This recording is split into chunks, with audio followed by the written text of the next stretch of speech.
પરિવારને કરાયા નાથ બહાર। 5 પરંગ આદિત્ય બ્રાહ્મણ સમાજે લીધો નિર્ણય। કિંજલ દવે ધ્રુવીન શાહ નામના બિઝનેસમેન સાથે સગાઈ કરી છે, જેને લઈને સમાજમાં ફરિયાદ ઉઠતા અગાઉ મળી હતી બેઠક। કિંજલ દવેના પિતા અને પરિવારને નાથ બહાર કરવાની જાહેરાત કરી। આ નિર્ણયને પગલે સામાજિક મોરચાએ ખળભળાટ। નમસ્કાર, હું છું મમલ। અમારા વિશેષ કાર્યક્રમમાં તમારું સ્વાગત છે। ગુજરાતી સિંગર કિંજલ દવેની એક્ટર અને બિઝનેસમેન ધ્રુવીન શાહ સાથે તાજેતરમાં થયેલી સગાઈને પગલે મોટા સામાજિક વિવાદો ઉભા થયા છે। કિંજલ દવે તારીખ 6 ડિસેમ્બર 2025 ના રોજ ધ્રુવીન શાહ સાથે સગાઈ કરી હતી, જેના ફોટા સોશિયલ મીડિયા પર વાયરલ થયા હતા। આ સગાઈના મુદ્દે કરકરેજના શહેરી ખાતે 5 પરંગ આદિત્ય બ્રાહ્મણ સમાજની એક બેઠક મળી હતી। આ બેઠકમાં સમાજ દ્વારા આકરો નિર્ણય લેવામાં આવ્યો છે અને સિંગર કિંજલ દવેના પરિવારનો સામાજિક બહિષ્કાર કરવાની જાહેરાત કરવામાં આવી છે। સમાજ બહાર સગાઈ કરવા બદલ કિંજલ દવેના પિતા લલિત દેવ અને બ્રહ્મા જોશીને આજીવન સમાજની બહાર કરી દેવામાં આવ્યા છે। બહિષ્કૃત વ્યક્તિઓને આવકારનાર સામે પણ કડક પગલાં લેવાની જાહેરાત કરવામાં આવી છે। સમાજના કોઈ પણ પ્રસંગમાં તમને ન આવકારવાનો નિર્ણય લેવાયો છે, ત્યારે જોઈએ કિંજલ દવે આ ઘટનાને લઈને શું કહ્યું છે। જય માતાજી, હર મહાદેવ મિત્રો। મારા જીવનના એક નવા પડાવની શરૂઆત કરી રહી છું, ત્યારે જેટલા પણ લોકોએ મને શુભેચ્છાઓ આપી, મને પ્રેમ અને આશીર્વાદ આપ્યો હોય, દરેકનો હું દિલથી આભાર માનું છું। રહી વાત કે મારા સગપણને લઈને છેલ્લા ઘણા સમયથી મીડિયામાં અનેક તર્ક વિતર્ક, અનેક ચર્ચાઓ ચાલી રહી છે, જેને લઈને હું અત્યાર સુધી મૌન હતી, કારણ કે વાત મારા સુધી સીમિત હતી। પણ વાત જ્યારે હવે મારા પરિવાર પર છે, મારા પિતા પર છે, ત્યારે એક દીકરી તરીકે હવે મારાથી સહન નથી થતું અને મને લાગ્યું કે હવે આજે મારે બોલવું પડશે। એક બ્રહ્મકન્યા હોવાનું, એક બ્રહ્મ દીકરી હોવાનું મને એટલું ગૌરવ છે કે જેને હું કદાચ શબ્દોમાં નહીં વર્ણવી શકું। અને હું અહીંયા સુધી પહોંચી છું એના માટે શિક્ષિત અને સમજણી જે બ્રહ્મશક્તિઓ છે, બ્રહ્મ સમાજના લોકો છે, એમનો ખૂબ ખૂબ ફાળો રહ્યો છે મારી આ જર્નીમાં। અને હું તો નસીબદાર છું કે મને 18 વર્ણના લોકોનો પ્રેમ અને સપોર્ટ મળ્યો છે અહીંયા સુધી પહોંચવામાં। મારો પરિવાર તો છે જ, મારી ઢાલની જેમ મારા પિતા છે મને સપોર્ટ કરવામાં, પણ આપ સૌનો પણ ખૂબ ફાળો છે। પરંતુ કહેવાતા સભ્ય અને મોડર્ન સમાજમાં જ્યારે અમુક 2-4 અસામાજિક તત્વો છે, જે લોકો અત્યારે પણ દીકરીઓ માટેના રૂલ્સ અને રેગ્યુલેશન નક્કી કરશે કે દીકરીઓનું લિમિટ ક્યાં સુધી હોવી જોઈએ। દીકરીઓને ફ્લાય કરવા માટે પાંખો મળી છે, એને વીંજવાની અને એને કાપવાની વાતો છે આ બધી। દીકરીઓ અત્યારે તેજસ જેવી પ્લેનો ઉડાઈ રહી છે, યુદ્ધ કરી રહી છે, રણ મેદાનમાં છે, સંસદમાં છે, વિજ્ઞાન અને ટેકનોલોજીમાં છે। હમણાં ઓપરેશન સિંદૂર જે થયું એમાં 2 દીકરીઓએ લીડ લઈને આપણને પૂરા દેશને ગૌરવ અપાવ્યું। ત્યારે શું 2-4 આવા અસામાજિક તત્વો નક્કી કરશે કે એક દીકરીનો લાઈફ પાર્ટનર ચૂઝ કરવાનો શું એને હક નથી?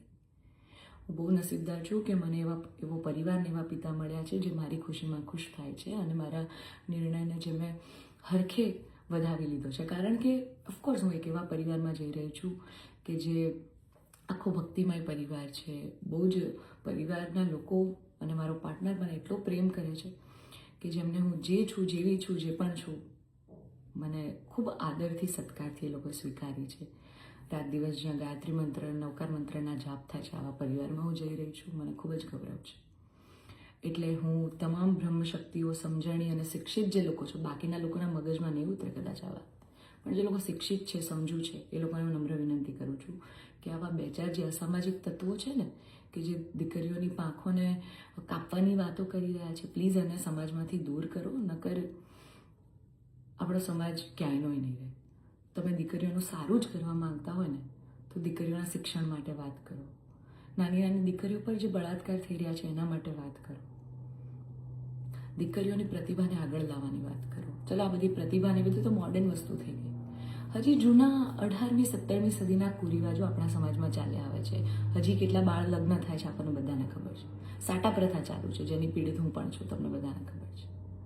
દીકરીઓના પૈસા લેવામાં આવે છે, અલા દીકરીઓને તમે ઘૂંઘટામાં રાખો છો અને તમે એમ કહો છો કે અમે દીકરીઓનું સારું કહેવા માંગીએ છીએ। એક બાજુ દીકરીઓ તેજસ જેવી ફ્લાઇટો ઉડાઈ રહી છે, આર્મીમાં છે, નેવીમાં છે, અને એક બાજુ દીકરીઓ ઘૂંઘટામાં છે। એના પરથી જ ખબર પડી જાય છે કે ક્યાં કેટલો વિકાસ છે।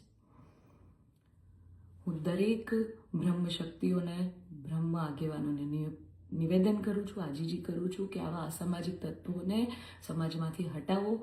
જેટલા પણ લોકો હવે મારા પરિવાર વિરુદ્ધ કંઈ પણ પોસ્ટિંગ કરશે, કમેન્ટ કરશે, એમના વિરુદ્ધ હું કાયદેસરના પગલાં લઈશ। કારણ કે એક દીકરી તરીકે, બ્રહ્મકન્યા તરીકે, જ્ઞાતિના નીતિ નિયમો પ્રમાણે જ્યારે હું ચાલતી હતી ત્યારે નાતના જ કોઈક લોકોએ મારા પરિવાર પર ચીટ કર્યું, અમને અંધારામાં રાખ્યા. એક દીકરી એક સગપણમાં હોય અને તો પણ બીજી સમાજમાં ક્યાંક લગ્ન કરી લે, તમને 2-2 વર્ષ સુધી છુપાવે, તમને ક્યાંય નહીં. તો જ્યારે આ આફત આવી ત્યારે મેં નક્કી કર્યું કે ભાઈ હું આ રિલેશનમાં નહીં રહું. મેં મારા પરિવાર માટે સ્ટેન્ડ લીધું. અને કોઈ છોકરાને શું, જ્યારે પરિવાર માટે અને મારા પિતા પર જ્યારે વાત આવશે ને ત્યારે હું ભગવાનને પણ છોડવાની તાકાત ધરાવું છું. એ દીકરી છું હું, બરાબર છે? એટલે આપ સૌને નમ્ર વિનંતી છે કે જેમ દેશની દરેક દીકરીઓ પોતાના જીવનની શરૂઆત કરે છે, એમ મેં પણ એક શરૂઆત કરી છે. આને પહેલાં તો કોઈ વિશેષ મોટો મુદ્દો બનાવવાની જરૂર નથી. અને આવા જે અસામાજિક તત્વો છે કે આમ કરશું, નાત બાર કરશું, અરે ભાઈ, તમને 5,000માં કોઈ પગાર પર નોકરી રાખવા તૈયાર નથી. તમે તમારા ઘરનું અને તમારું સંભાળો પહેલાં તો. અને આવા અસામાજિક તત્વોને, તમામ બ્રહ્મશક્તિઓને, શિક્ષિત અને સમજણા જેટલા લોકો છે એમને મારી વિનંતી છે કે આવા સામાજિક તત્વોને તમે દૂર કરો સમાજમાંથી, જેથી દીકરીઓ ડરે નહીં અને એમની પ્રતિભા આગળ આવે અને સમાજનો વિકાસ થાય. જય માતાજી, હર મહાદેવ. આ ઘટનાને લઈને આપ શું વિચારો છો તેને લઈને કોમેન્ટ બોક્સમાં કોમેન્ટ જરૂરથી કરજો. અત્યાર માટે બસ આટલું જ. નમસ્કાર.